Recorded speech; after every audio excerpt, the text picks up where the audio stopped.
This is The Baseline, discussing the hot button topics of the NBA. Welcome, everybody. You're tuned to The Baseline. Callie Warren Shaw discussing the hot button topics of the NBA. Only a couple months away before NBA tip-off begins. Still a lot of things going down. Teams getting situated. We're getting ready for training camp in a hot minute. Man, the summer couldn't be any sweeter for me, man. I'm telling you, boy. Who wants to take a vacation? Nobody, because it's all about that NBA talk, man. Let me go ahead and roll out the red carpet to my right-hand man, 50 grand, www.shawsports.net, Big Kahuna PNC, my brother from another mother, Mr. Warren Shaw, repping out of Fort Lauderdale, Florida. Holla back at me, Mr. Shaw, man. How good are we feeling back in our friendly confines, as they say? We're good. You know, it's a good time. It's that in time between time, really, of the NBA season. But you know, as I think we were talking offline a couple days ago, and we got to get ready for conference finals. I mean, conference previews and all that stuff, division previews rather.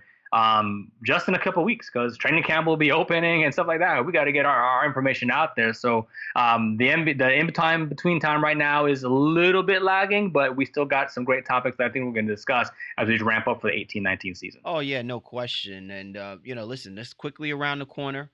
But as always, we encourage everybody to keep us locked in. We will give you the exclusive previews for the divisions, for all 30 teams that will be representing in the NBA for this upcoming season. And it's going to be a great time, man. We're going to have guests. We're going to do the whole nine, man. And if we don't have guests, you got us. That's how we like to roll on this. All you need. Exactly. I mean, it's kind of like just, sipping on some rum and Coke out in, on the beach, you know what I'm saying? Out in Mo Bay, right? Shaw, did you get an opportunity to see the Big Three playoffs? I didn't catch that. I mean, I heard it was actually pretty good, ironically, just like some rumblings I saw or people talking about on Twitter, but I actually didn't watch any of it. What happened, bro? Yo, man, it's some good basketball.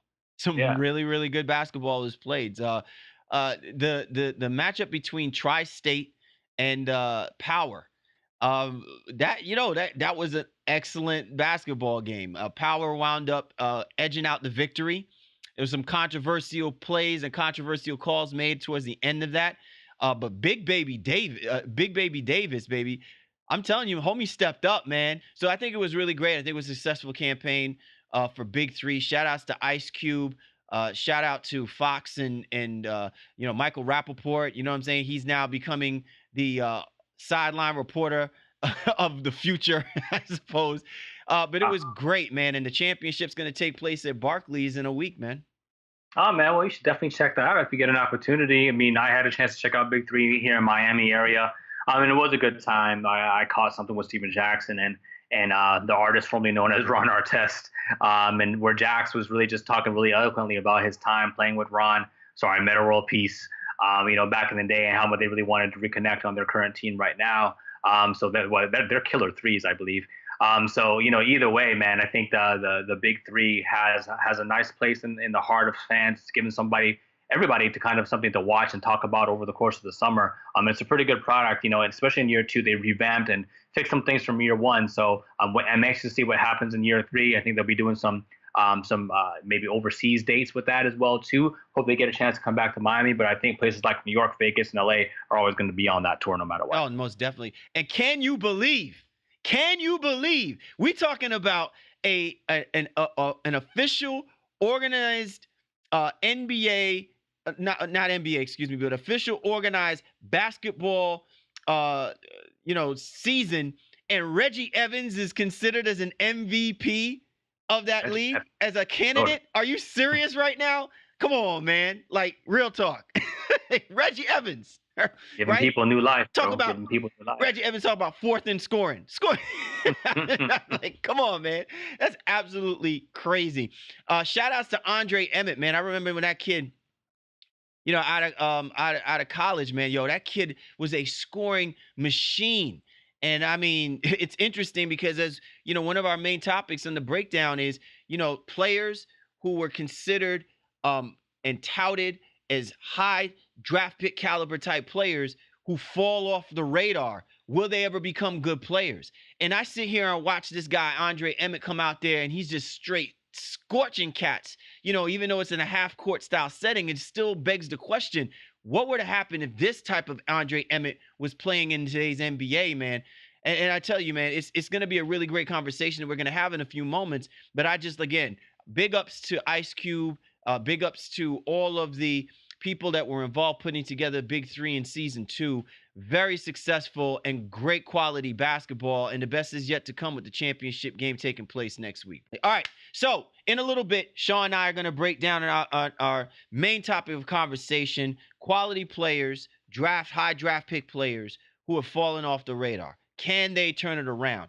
We are going to do this tournament style. We're matching them up. Sean and I are going to break them down, and we're going to see which one of these cats is actually going to advance through and may actually salvage their NBA careers. And then also in the drop, we're going to talk about the lifers, man. We're talking about cats who have been played in the NBA, have put together solid careers, and have been able to do it with one team. What do we make about that? And the status quo of how that affects, when we talk about the free agency market and players who say that they still want to play for the teams that they're currently signed to. It's going to be a great topic conversation. Once again, be sure to get my man Shaw at Shaw Sports NBA. Get at me at GameFace Lee. The show's Twitter handle at NBA Baseline. You know where to find us. We're always available on the major platforms, so we always encourage you to download that platform. Allow us to be your go-to resource discussing all things happening in association. You can also find us exclusively on Dash Radio. Dash Radio, one of the premier online radio stations. Nothing but net radio is where we hail and where we reside. So you always catch us Tuesdays at 2 p.m., the Baseline NBA podcast, breaking down hot button topics, giving you the butter goods. You know how we do, and you know how we roll. It's time now for the breakdown. Time to break it down. Put the bone gristle. Time now for the breakdown. Cal Lee, Warren Shaw of the Baseline NBA podcast. And the main topic for the breakdown: solid draft pick, first round draft pick, high second round draft pick, whatever you want to call it. Solid players or players that were touted, as they were entering into the NBA, who have not really panned out to the point where they've literally have fallen off the grid. We don't talk about them. We don't hear about their game. We almost at some point don't even know what team they're playing for. What's going to make of these players? And will they eventually bounce back? Can they find their quote unquote hoops redemption? We're going to break it down, man. And we're going to do this tournament style. Sean and I got these guys matched up, and we're going to break down around 7 matchups specifically to see if whether or not one of these guys between each other can actually come out of the fray. So let's go ahead and get it started, Shaw. And I like the first one because we talked about this before we even wanted to start recording the show. Nerlens Noel and Jahlil Okafor. Battle of the unknown bigs. The disrespect. You're out here, man. You listen these guys up, man. This is almost disrespectful, but we're gonna have a little fun with this one. What's disrespectful is Biggie Smalls comes out with his name Biggie Smalls, and then some dude named Biggie Smalls slid in there and trademarked that name, and he was straight trash. So then now he had to call himself the Notorious B.I.G. I don't care what anybody tells me. He is forever Biggie Smalls to me, right? Notorious B.I.G. is great for commercializing it, but that is Biggie Smalls. So who of these two is Biggie Smalls and who is the Notorious B.I.G.? Man, neither one of these guys deserve any type of accolades when it comes to that right now. We all know that Nerlens and Jahlil, again, teammates, drafted a year apart from each other, both had significant injuries they had to deal with and things of that nature. And, they've really been struggling to get their careers off. And now they're on both their respective third teams. Is that correct? Nerlens was in Philly, Dallas, and now OKC. And Jahlil, what's going on there? Jahlil. You want to start that again? Yeah. Damn, now I forgot how I started. All right. So yeah, when you look at these two guys, man, former teammates, guys drafted a year apart from each other, both have had significant injuries, both now on the third respective teams, and looking for an opportunity to kind of reclaim their name in some ways, as you kind of alluded to with the whole Notorious and Biggie Smalls reference. Are we going to hear the names of Nerlens Noel and Jahlil Okafor echoed, throughout NBA highlights in the 18-19 season. And both are in very unique positions where they're going to be backup bigs coming off the bench for the respective teams. Both in the Western Conference, Jalil in New Orleans behind Anthony Davis, and you can even say Julius Randle if they decide to play Randle at some small ball five. Nerlens firmly behind, Steven Adams as a starting center there as well too. If you're asking me right now, who do I think has a little bit more upside? Noel, only because he's more mobile, he's more active. He's going to contribute on the defensive side of the basketball as well, and he gives you more of those intangibles than Okafor does, because Okafor pretty much is a scorer and not a plus rebounder. He's a scorer. He's going to get a handful of boards, but not going to do much else. Lots of stuff happening with Okafor, though, specifically here in the summer. Great picture was posted on Instagram and Twitter, I think, from one of his trainers. I think it's David Alexander here in Miami. He's training with Okafor. He's got his body right. He's looking lean, got the abs going and everything like that as well, too. But does that equate to, good basketball? That we'll have to wait and see. But right now, I'm going to lead towards Nerlens Noel. So one thing that I want to put emphasis on from my perspective is one circumstance was self-inflicted, and then the other one was for unforeseen circumstances. So when I talk about Nerlens Noel, the fact that he suffered, the knee, the ACL tear, at the beginning of his career really set him back a ways. And you couple that with the fact that he was drafted by an organization that had absolutely no clue what to do with him. I think their intention was that they would have loved to have put him and be a cornerstone piece, because of the fact that he was so, looked at highly. With Jahlil Okafor, he was looked at, he was drafted at, and he just never took it seriously enough. There were just too many reports of Jahlil Okafor not mentally being in the moment of living up to the expectations of being a lottery draft pick. And so when I look at Nerlens Noel has made some really bad decisions, really through his team. And when I look at Jahlil Okafor, I think Jahlil Okafor has just made bad decisions, period, for himself. His attitude, his demeanor, his approach. If there's someone who I think has the best opportunity to really contribute to a basketball team, I feel it's Nerlens Noel. Because I feel like the offensive aspect of his game is going to be a liability. But in this day and age where I think the versatility of bigs, being able to come out on the wing and defend, the ability to block shots, I still think that is always an important aspect of things. Whereas with Jahlil Okafor, you just begin to wonder if you've already started out not understanding how you really should approach yourself as a professional in the NBA. At what point does his offensive game, which is what everyone looked at, is translating to where he's actually going to be an asset for any basketball team that says he deserves to be in a starting position? Sure, they can throw him in and he can spot and check people and come in, spot minutes and produce. But I don't see where that's ever translated where he's going to catapult himself to being a significant contributor. Basically, the team that signed him is taking a flyer on him. The Pelicans are taking a flyer on him. There is no level of heavy dependency like he's coming in there to replace what they lost in Boogie Cousins. I think that they know that they are taking a flyer on this dude. And the way that team is built certainly is not going to leave a lot to be desired about where he's going to be as far as the future goes of him being a good player. Right. So I think, some people say he's second. He's the immediate backup center. I'm looking at one depth chart right now that actually has him behind Sheik Diallo as a third string center, because Davis is more than likely going to play more center this year, kind of like he did at the end of, the season there when Cousins went down. So if AD is your starting center, that puts Okafor, definitely way behind in the depth chart in terms of even just being able to get out there and get minutes. The one caveat to that is you all know Anthony Davis is terribly injury prone. So as is Okafor, but that may give Okafor a chance, if he can be healthy when Davis is hurt, an opportunity to go out there and shine a little bit. Unless, like I said, they decide to go with Randle at small ball 5, play Mirotic at the 4, et cetera, et cetera, et cetera. But I think if you're looking at this holistically, Noel is just in a better position to succeed overall. Although Okafor has has a better overall offensive game in terms of just being able to score. Noel does so many things offensively and defensively because he's a lob threat. He can block shots. He can even get steals. Again, when he's healthy and he's in the right mind state, I think that's going to be a good situation for him in OKC. All right. Well, so I think we have Nerlens Noel trending upward, and Jahlil Okafor is on a wait and see basis, right? That is correct. All Yeah, right. we're not going to totally thumbs down Okafor, but he's not ahead of Noel right now on this stage. All right. It's ironic that he's nicknamed Little Sully. Just- okay. All right. Let's move on to the next one.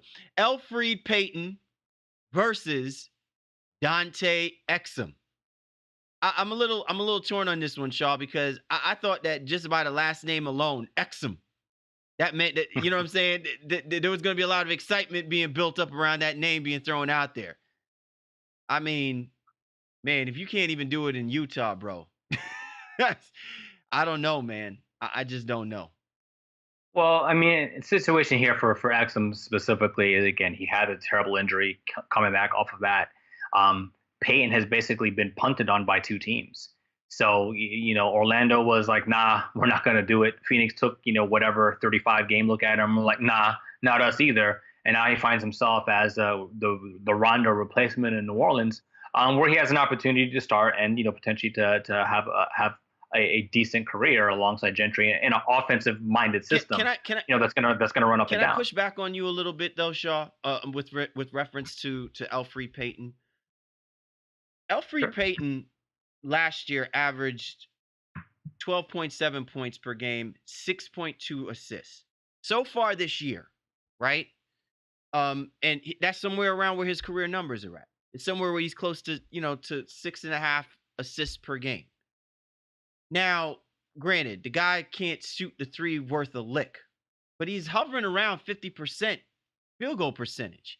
So I'm a little lost. Like, we just talked about Nerlens Noel and Jahlil Okafor, right? And where those guys are somewhere maligned because of their circumstances. With Elfrid Payton, I'm lost into figuring out, like, what were they expecting to happen with the roster that he was working with, more so than what they were expecting out of him. Like, I look at teams like the Orlando Magic, and to me, if you were originally sold on Elfrid Payton and then weren't sold on Victor Oladipo, and then you sent him away, and then you said we're going to give Elfrid Payton the keys to the kingdom, so to speak, what were they doing to prepare him to be able to play at that kind of level that you had those expectations for? Because I look at these numbers, Shaw, and listen, relatively speaking, those are good starter numbers. You know what I'm saying? It wasn't like Elfrid Payton came in as a lottery draft pick. This guy was a flyer that the Orlando Magic were taking a chance on coming out of Louisiana Tech. Everyone said, though, the guy's got a lot of upside, but they got to work with the kid. Where are they working with him? Well, and I don't know that Orlando has. I think the Magic have made some mistakes. We all recognize that, and we've talked about them having new management. So Hammond and company came in, evaluated over the last year, decided that they weren't going to keep Payton, or he wasn't what they were trying to do. He just wasn't. They didn't draft him, so they weren't working with him. As well as they fired Vogel as well too. The more interesting to me, I think, is what happens in Phoenix, where Phoenix got him, acquired him, pretty much for the cheap. And then they decided they weren't going to keep him on their roster. I consider Phoenix as a default, like what do they call those? A layover. That's all that was. That's a point guard layover destination right there, man.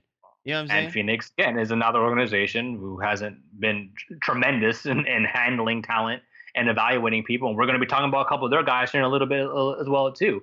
But I think with Elfrid Payton, I think he's been serviceable, but he hasn't been spectacular, and he hasn't been consistent.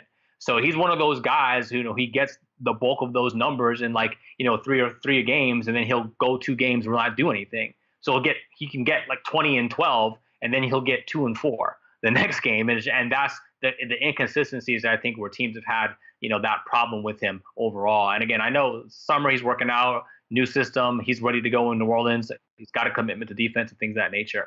But speaking of defense, I think that's where Exum definitely has a calling card. And he's going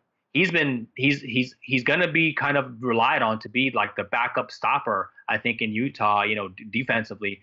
His offensive game still has a long way to go specifically. He's not a high assist guy. He hasn't proven to be that at all. But he's got some athleticism that I think he's still finding his way back from that injury.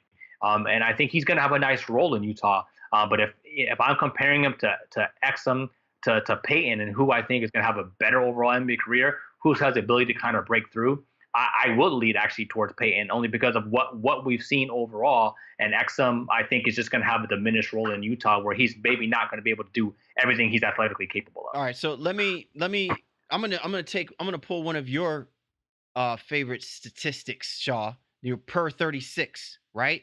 For Dante Do it. Exum, right? He averages 17.5 points per game, but he also averages 3.1 turnovers, right? And so one of the things that I think really sticks out to me, especially when I saw Dante Exum perform in the NBA playoffs, is he can be a lightning rod. But he can also be reckless.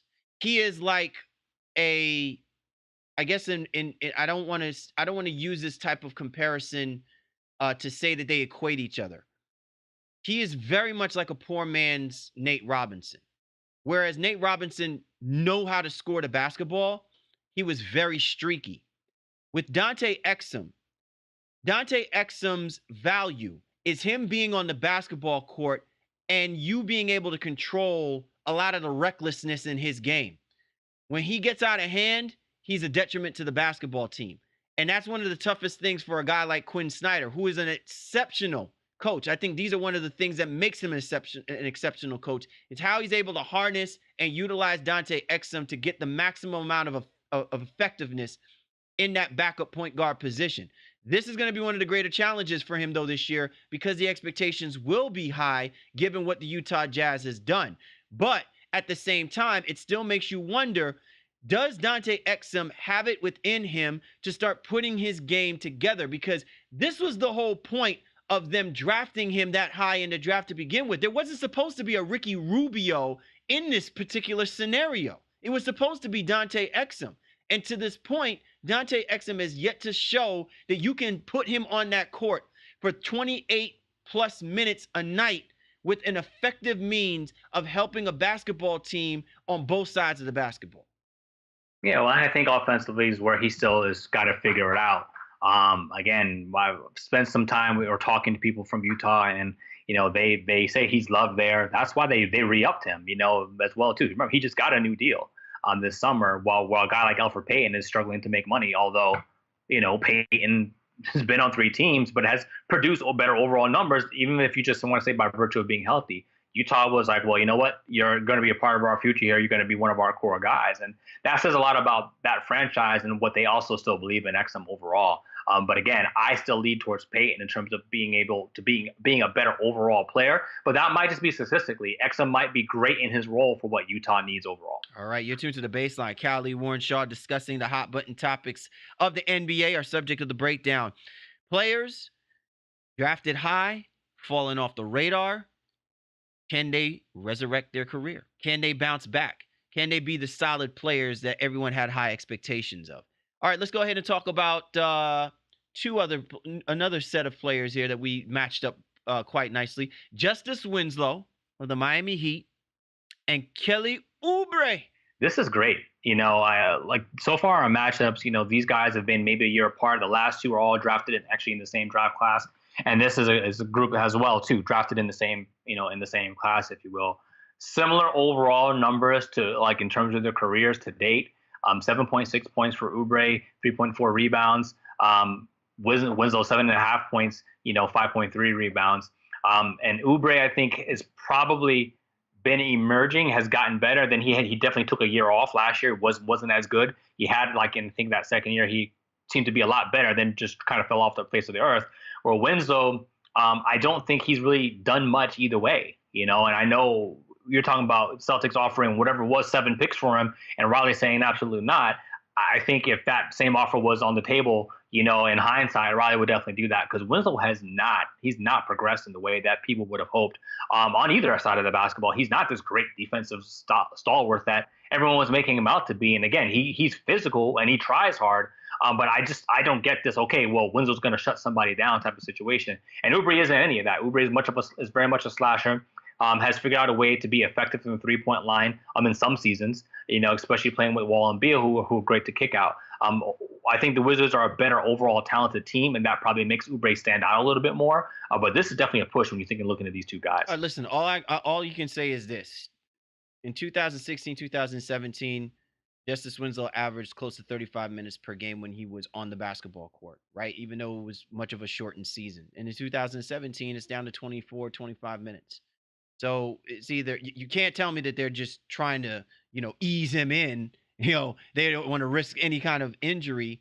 Clearly, the Miami Heat have moved on from looking at him as a primary um, cog in the effect in the way that this basketball team will score. Maybe they see him as in a way like a, you know, uh who am I thinking of? Kid Gilchrist, okay? Michael Kid Gilchrist. Maybe they see him in that particular kind of light where, I don't know how many more opportunities you can keep giving this dude, to take up starter minutes, but really only give you role player performance. And so, this again is one of those circumstances, Shaw, where, I look at a guy like Justice Winslow and I look at a team like the Miami Heat. The Miami Heat have been notorious, and I say this in a good way, right? Notorious B.I.G. good way. They have been notorious to move on and not really harping on the idea that they didn't succeed in their draft picks. You can make an argument that the Miami Heat have not drafted really well, and yet somehow, some way, they still find a way to be a important player when it comes to a playoff berth or playoff picture, right? So this to me is another case of that, where Justice Winslow to me is going to be like one of those role players, but you look at the numbers, there's nothing significant about his contributions. And with that Miami Heat team, they're going to continue to keep going that direction. Whereas with the Washington Wizards, be mindful with the way that they're set up contractually, money wise. They may not have a choice but to figure out a way to get Kelly Oubre to come in and start doing what they drafted this kid to do. And it's not like he's not getting his opportunities. If his head's on right, he actually is an effective basketball player for the Washington Wizards. But more importantly than that, man, when you look at Kelly Oubre and his versatility, Scott Brooks can use him a hell of a lot more than I think the Miami Heat with Eric Spoelstra can use with Justice Winslow. Right, and I think again, that's definitely a direct result of the teams themselves and just kind of the talent around them. I don't know if if you swap those two guys, if Winslow is producing the same way that Oubre is in Washington. If you just swap them, player for player, and put them on their respective teams, Miami just doesn't have enough requisite talent around them. They don't have anybody in the ilk of Wall or Beal. Either one of those two guys on the Miami Heat. It really is kind of just a mix match hodgepodge of talented guys, just going out there trying to get it done under a great coach. James Johnson, I think, is better at this point of their career, even though he's older, is better than Justice Winslow and is more important to what the Heat do, I think, overall, if you're looking at it from that standpoint. So I'm definitely leaning towards Oubre. Just the work he puts in. I know he's working out with Drew Hanlon, again, the great trainer, out there in LA, and got a whole bunch of NBA guys, including guys like Joel Embiid and even Gordon Hayward now, Jason Tatum. I think Oubre's a better player and is going to have a better overall career than Winslow at this stage. All right, let's go ahead and move this along then, Shaw. Emmanuel Mudiay against Jordan Clarkson. This was a game time matchup. We were trying to figure out who we wanted to match up Mudiay with, or who we wanted to match up Clarkson with. We decided we're gonna put these guys together. Let's bump their heads together. Right, I think so. In this situation, Clarkson is the outlier here. It wasn't her first round pick, late second round. In what was it, 2015, I think it was, and but somebody who had some immediate success, as a second rounder, and got a nice contract out of it. Has proven to be a decent scorer, but got to Cleveland and just doesn't seem to have that same magic. Here, then you have Mudiay on the same time. It just never hasn't found his way. This is a really, really tough one for me because you're looking, okay, which one of these two guys I'd rather have? I'd venture to say neither. But if you're twisting my arm, Clarkson is more proven. One more year seasoned, if you will. Mudiay just hasn't done anything in Denver, and then obviously getting to the Knicks and didn't really have much of an opportunity because Trey Burke was out there lighting it up as well too. Again, I think Mudiay under Fizdale may have some the discipline that he needs to become a better basketball player, but more so probably in a role player type situation where Clarkson, I think, may have a very big role in Cleveland this upcoming year. So I think statistically speaking, Clarkson is probably going to have a better year and probably maybe the better overall career. As we're just looking at this right now, 3 and 4 years into their careers respectively, roughly. But at the end of the day, this is a tough one, and I don't know. I want to hedge my bet on either one of these guys. Look, Jordan Clarkson, while to your point, Shaw, he has the most opportunity for him to quote unquote resurrect his career. He also has the more probability for him to completely sink his career. We were already talking about how the New York Knicks are already point guard heavy, and so at some particular point, they got to shake that tree loose. Moutier might be one of those dudes. If there's somebody that I do think between the two that's going to have an opportunity to be successful, is Jordan Clarkson. But am I saying that either one of these guys are going to be successful after this season comes? Probably neither of these guys. You may actually see that these guys may be seeing significant minutes lost in their with their teams respectively. All right, so let's go ahead and talk about the next one, Shaw. Stanley Johnson, Stanley Carpet Cleaner Johnson versus Denzel. I'm putting cases on y'all, Valentine, out of Chicago Bulls. Put some case on Denzel and Stanley Johnson, brother. So I think with Valentine, he might be playing basketball out in Pelican Bay overall because, he's not that, he's not that dude where, the addition of Jabari Parker is going to hurt him immensely. I was liking his situation before Parker got there, and now he's going to end up playing a backup role. And there's a possibility he can play some backup too behind Levine as well to make sure he gets his minutes out there. But the situation that Stanley Johnson is now facing with Dwayne Casey in Detroit is that he's potentially going to be the starting small forward. They acquired Glenn Robinson III, who's a great scorer, or not a great scorer, but a good scorer, and very athletic. Johnson's calling card is going to have to be defensively. So if he can convince Casey that he can stay on the court by playing defense and hit corner threes and things of that nature, then he's in a good position. But I think Valentine, even maybe in a reduced role, is going to have a better overall career. Although I think Johnson's probably going to have the inside track to start the season, but I think he may lose that job to Glenn Robinson some way through the middle of the season. This is a tough one, and you bring up some really excellent points when we talk about Stanley Johnson.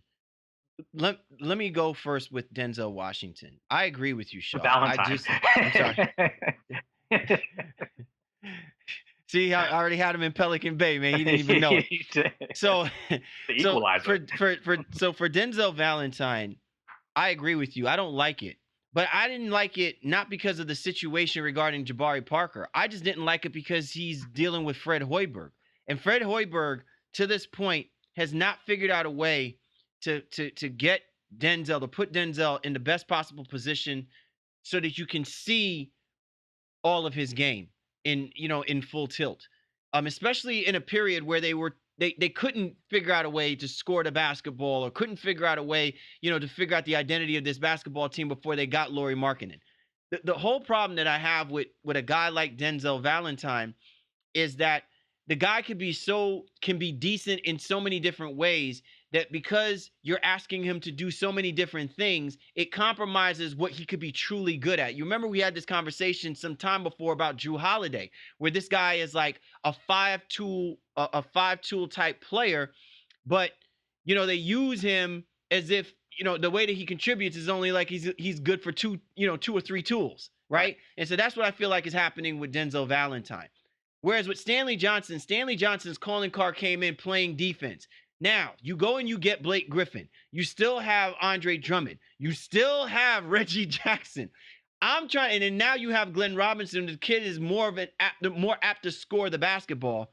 I'm beginning to wonder where exactly does the defense fit in the fold, because something is telling me, and remember we saw this in the evolution of Dwayne Casey with the Toronto Raptors.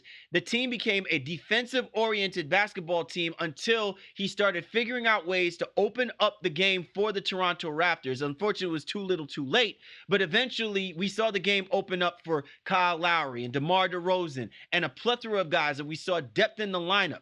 But ultimately, we saw also a dissipation in key players who normally would be highlighted players on other teams. They wound up becoming just mere role players. if Stanley Johnson's already just a role player in the starting lineup and is not giving you anything, of course you are opening up the floodgates for a guy like Glenn Robinson III to step in and take your minutes and take your time on the floor. So to me, while Denzel Valentine has the best opportunity to still flourish with his game because it is spread, it's kind of like a 5-2 player, and you're trying to figure out what to do with it. Stanley Johnson still has the best means for him to still be significant. The problem is his game isn't situated. I wish Denzel was playing for Detroit and Stanley was playing, you know what I'm saying, was playing for Chicago, because I think both of these guys and the way that their games are set up could actually help both of these teams respectively. Yeah, well, they're very evenly matched statistically, but again, Valentine, a better passer, better shooter, especially from three, and Johnson, who came in as a defender, hasn't been quite just that again. I think his confidence was shot, under Van Gundy, but you just wonder now, again, I'll kind of cut it off here though. I think with Johnson, he very much has the potential to become Norman Powell, number two, under Dwayne Casey, if he doesn't, get in here and really, take control over that small forward position. All right. Well, what Dwayne Casey actually needs is a Clayton Powell. You don't need another Norman Powell. All right, Shaw. Let's go ahead and keep it moving. Dragan Bender versus Marquise Chris. Hey, don't give it. You the one who came up with this matchup. Man, these two dudes, man. Where do we start, bro? Dragan Bender, like this is like, if this was, like the like a WWE pay-per-view or something like that. This is the stuff they don't even show on air. So yeah, it doesn't make the main card, right? Exactly. This is tough. Bender is a guy who can't even dominate and excel in a summer league game. So although I don't love Marquise Chris's game, and I heard some pretty disparaging things about him as well over while I was at summer league, in terms of how he questions everything when it comes to the coaching. He is a little bit lazy and things of that nature. He's just physically more gifted than Bender, although Bender is supposed to be in here and supposed to be a shooter. He just seems supremely lazy and is not getting better. And I don't know where Bender fits in what Phoenix is trying to do overall. Again, I'll make it quick here. You're going to twist my arm. I'm going to go with Marquise Chris, who I don't love, because Bender, again, he shows nothing on either side to make me feel like, okay, he's going to be a valuable player or worth something in the NBA at this point. Oh, man, I thought we already had this conversation about Nerlens Noel and Jahlil Okafor. No, let me not disrespect them dudes like that. Again, I'll take both of those guys over both of these guys. Yeah, so this whole situation with Marquise Chris is just all bad. And it's not even going to get any better, man, because Devin Booker done got his money, right? So there's only so many players that he going to stick up for and, you know what I'm saying, he's going to ride with. And there's nothing about Marquise Chris's game that is translated to where if Devin Booker is going to have a say in the kind of players that he wants to play for and play around, listen, man, you might as well start thinking about what team overseas, Marquise Chris is going to wind up playing for. China, you know what I'm saying? Croatia, wherever, you know what I'm saying? Because it won't be with the NBA, respectively. All right, Shaw. So let's go ahead and round this out nicely. I like this one. I like how we're going to end this one off. I think y'all can appreciate this one. Rodney Hood against Mario Hezonja. And I apologize to our listeners. I kind of twisted Shaw's arm on this one, man. He was reluctantly not wanting this to happen. You know what I'm saying? Because ain't nobody talking bad about Hezonja except for Shaw. You are not talking me off the fucking Mario Hezonja hill. Like, did you just cuss? You are not talking me off. Did you just go FCC on this, Shaw? Oh my Lord! You're not talking me off of that hill. And I think the reason why my arm is twisted, to our listeners, because if they listen to us, they know I'm not a Hood fan. So and I'm a Hezonja fan. So when it comes to these H&H boys, there's only one way for me to go. I think Hezonja, while he didn't, I think, show the requisite grit and magnitude he needed to at times in Orlando, I think he's a better overall player. I think he can give you some things defensively. I think there's a fire to him that you're going to see now, especially under Fizdale with the Knicks potentially. He has a good opportunity to be that starting small forward, or at least to get 25 minutes a night and really do something out there. Hood is going to get a great opportunity once he signs. Cleveland Cleveland hasn't. He'll get a great opportunity once he's with a team. Like that's basically what we're saying. Yeah, it's. I read a quote on on the Hoops Height website earlier this weekend about Rodney Hood, and they're saying it was like a GM who was quoted as saying, "Listen, right now they just need to do the song and dance with Hood because nobody wants him. Cleveland, they are plan A, B, C through Z." So in other words, what we're doing right now is making the case for why someone should want him. In some aspects, maybe you can make the case. Because, I'm going with my guy, one of my young sons in the clan here, Mario Hezonja over Rodney Hood 100 times out of 100. Damn, man. What do they call this? Jury nullification? What? Look, man. Oh, I'm biased, no doubt. Listen, no, Rodney Hood is a decent player. But there's something I think mentally taking place here that doesn't allow him to play on a consistent level. And Health? and look, I don't know what it is. But the more that it continues to accentuate itself is the higher the probability is that less teams are going to want to roll the dice on you. Because if you're not someone that has a resume that has shown that you can actually do some damage, like if teams like the Chicago Bulls are going to be on the fence about Zach LaVine, what's that going to say about being on the fence about a Rodney Hood, right? And Rodney Hood, to me, has played more games than Zach LaVine. I think some can make the argument, okay? So my problem with Rodney Hood is that he's getting these opportunities and he's just not consistently shown that he wants to be on the main stage. Consistency. Now, with Mario Hezonja, it's the reason why I think we even threw his name in this hat, Shaw.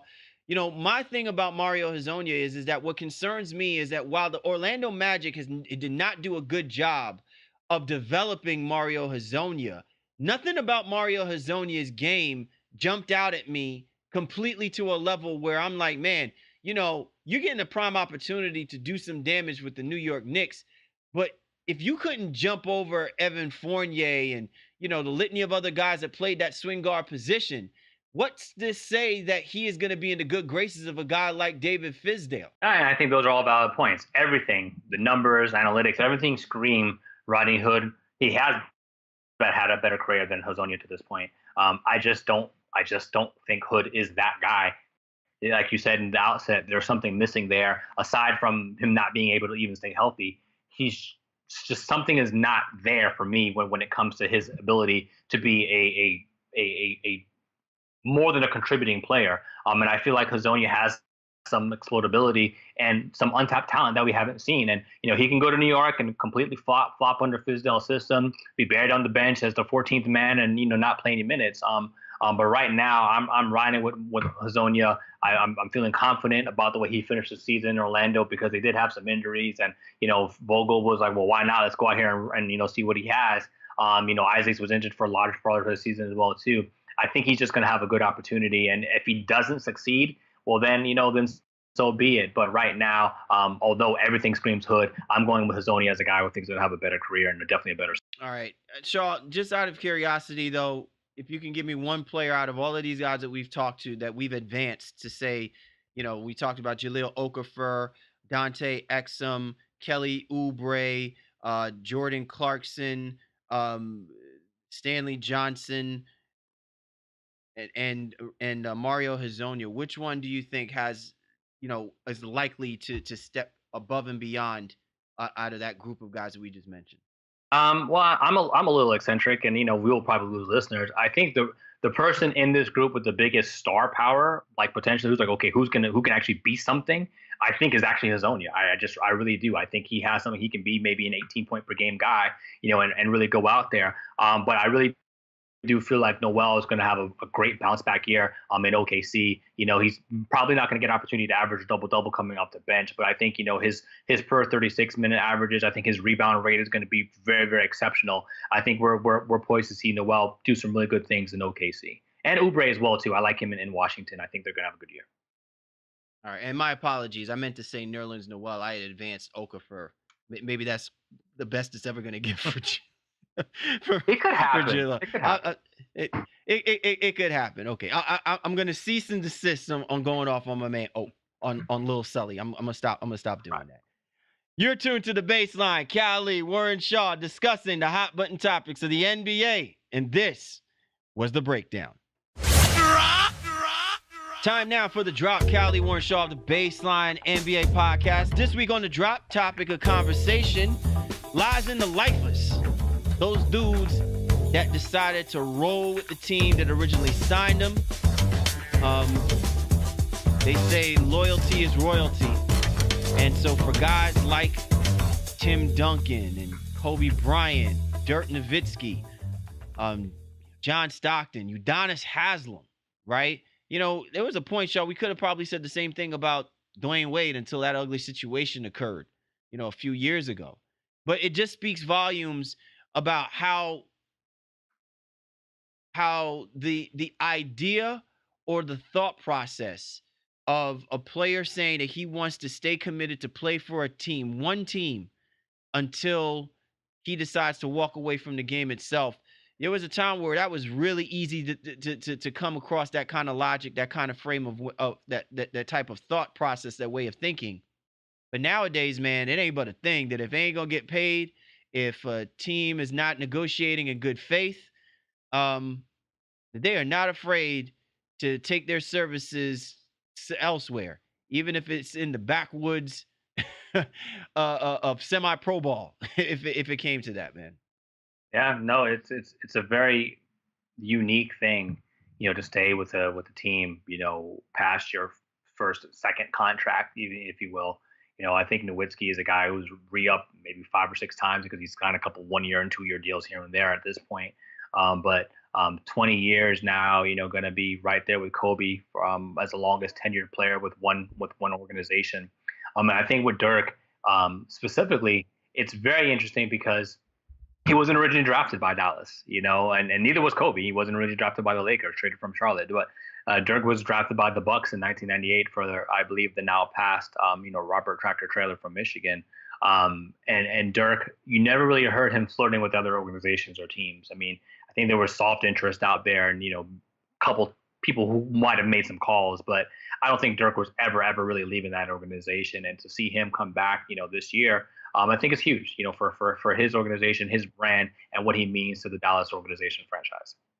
I mean, look, man, we just saw what happened with Tony Parker, right? Like, if you had asked me about the San Antonio Spurs and them figuring out a way to take the Tres Leches, Tim Duncan, Manu Ginobili, Tony Parker, and those guys walk away as Spurs lifers, right?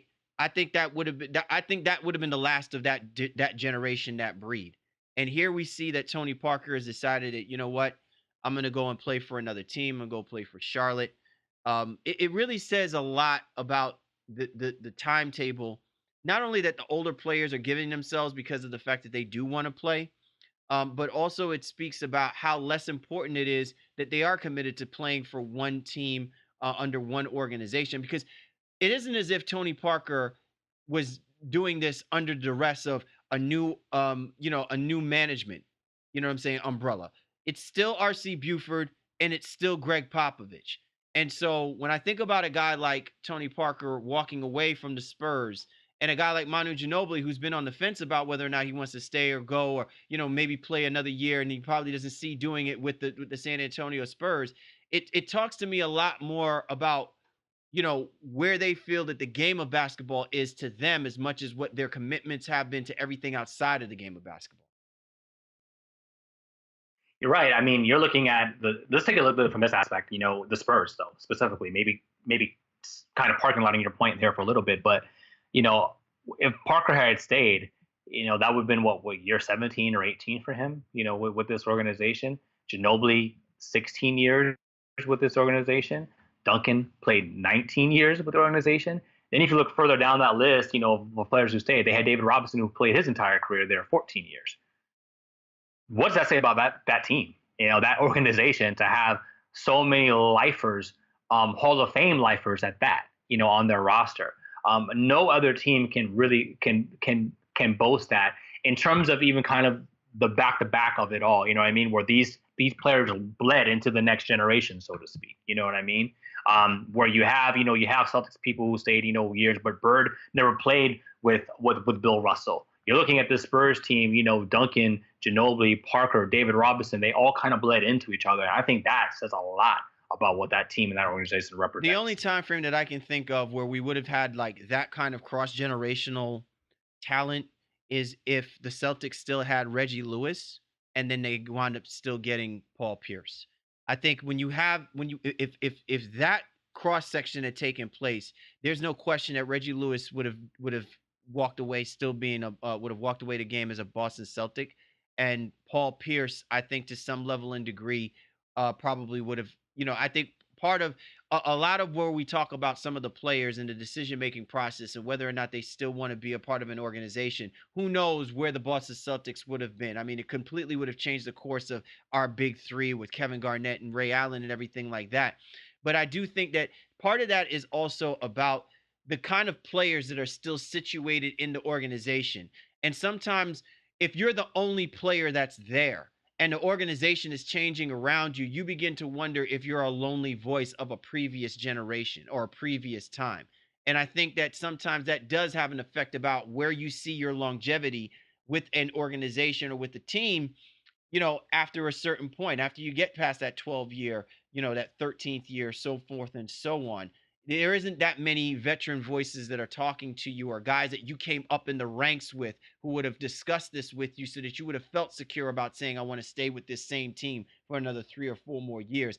And you're only going to find maybe one out of every so many. I mean, the percentage is so minuscule that a guy like a Dirk Nowitzki is more of like a gem of that previous past, where he can make that decision and say, I still want to play for the Dallas Mavericks, despite where my role is or what I want to do, because of the fact that I came up in a system of my understanding about how I believe that it's important maybe to stay with one team if the team has been good to me. You're right, and again, I think it's a sign of the times. Again, looking back at it a little bit further, the Laker team of the early '80s, Cooper, Worthy, and Magic, they had 10 plus years, 12 years together, kind of together though. When you look at the Spurs, we're talking about one generation to the next generation of superstars, so to speak, and had it not gone awry with Kawhi, who knows, what we'd really be talking about. But that clearly is done and no longer going to be the situation for San Antonio as they try to embark, on a new journey and try to figure out how they can be effective in free agency right now. But I just want to tip my hats off to these guys, something that isn't talked about very, very often, especially in the case of Dirk, who's coming back this year. Ginobili and Udonis Haslem looking to probably return to their respective teams, either that or they'll just retire and finish off their streaks at 16 years to 15 years respectively. But shout out to Kobe, John Stockton, Reggie Miller, all those guys who did it for one team for their entire career. Yeah, and I'm gonna also add on top of that, Shaw, with Udonis Haslem, because when I think about guys who embraced what they meant to a basketball team, not just what they did on the court, but what they did off the court. And I think sometimes that's also an important component about. It's not about just the optics. It's about the way that they have built an organization's perception and the fan base that comes along with it. And Udonis Haslem was so directly responsible for elevating that the Miami Heat franchise to a viable franchise. There was a time, Shaw, that it was really just on the shoulders of Alonzo Mourning, and I know you know about this because you participated in Alonzo Mourning's, charities and events that were going on down there. Now, a lot of people, even though he was a Charlotte Hornet, they will always see him as a Miami Heat. They will always look at him next to Dwayne Wade as a Miami Heat, and next to them, a guy like Udonis Haslem. And while the numbers don't respectively show how much of a cornerstone player he was a significant contributor to those championships that they won. But what he does off the court speaks volumes about how he's elevated people's perception about being a Miami Heat fan, that it can be authentic and not quote unquote fake or bandwagon jumping. He's directly responsible for that. And I think sometimes that gets missed when we talk about guys who choose to be lifers. It's not just about the numbers that they do on the court. It's about the numbers that they're doing off the court to build up the fan base that people can appreciate now worldwide for that respective team. Yeah, I think that's very well said. Obviously, I live in the area, and Haslam he's a staple for this community. He loves Wade like a brother, and vice versa. but has been here his entire life, more or less. Played at Miami Senior High School, went Went to to UF, UF. Yep, exactly. yeah, and then came back and played for the Heat for his entire career. So shout out to him. And then one last thing I'll say about it too. Shout out to the now retired Nick Collison, who also was on the list. He played 14 straight seasons with the Seattle Supersonics / Oklahoma City Thunder. I know we have to put that slash in there, but technically with one organization, 14 years, never strayed, never went anywhere else too. And he's now retired and going to be doing some other things, in his off the court and retirement life. But definitely wanted to throw his name in there as somebody who's definitely one of the all time greats when it comes to being a team lifer. All right, there you have it, man. Being a lifer ain't so bad. You know what I'm saying? Ask the list of guys that we just talked about. They'll tell you. You're tuned to The Baseline. Cal Lee, Warren Shaw discussing the hot button topics of the NBA. And this was The Drop. Coast to coast. Time to go coast to coast discussing the news of the association. You ready to rock and roll, Mr. Shaw? Absolutely, man. Let's ride. All right. The Lakers wooing Kobe Black Mamba Bean Bryant for a formal role with the organization. Really?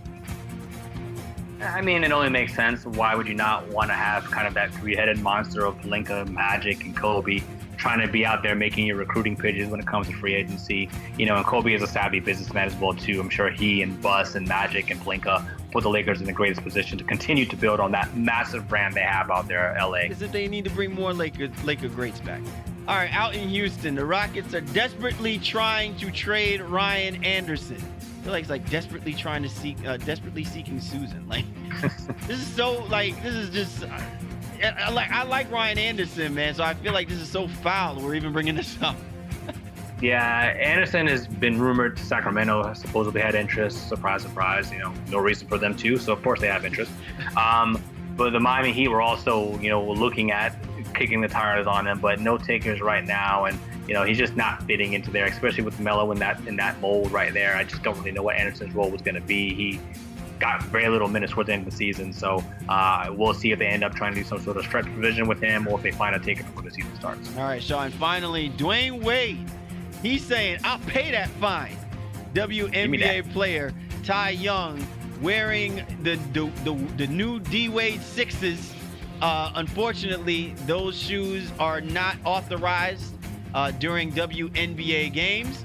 She decided to wear it anyway.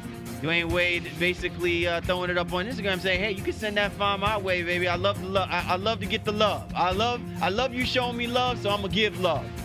Yeah, I mean, I think D-Wade's a class act when it comes to those types of things, being out in the community and just standing up for injustices and things that just kind of really make sense. He's very good about that. I'm just not familiar enough with the WNBA, and overall that league has had an amazing season. I just wasn't familiar enough with the Wade 6s. Like, were they just that egregious that it required the WNBA to come out and say, we're going to have to fine you for this? Or like, are they short on money and this is how they're going to nickel and dime people? And that's kind of what my point is. I mean, their league is just having such great success. Like, I just don't know why shoes of any type, when it comes to, especially their basketball shoes, why they're banned. But there's some underlying story there. There's something there, and I don't want to speak ignorantly. I'm not speaking disparagingly about the WNBA. I just don't understand. I just don't know. But, shout out to Wade for going and picking up that fine. Well, listen, if that is the way of Wade, Ty Young is certainly going to be a quote-unquote sponsor of the shoe. Yeah, it might be a way of Wade life. I wonder what she dropped that night, too, against the Dream. That's a good point. It'd be interesting to check. Yeah, it'd be interesting to check that out, right? Anyway, man, great show all together, brother. So much that we covered.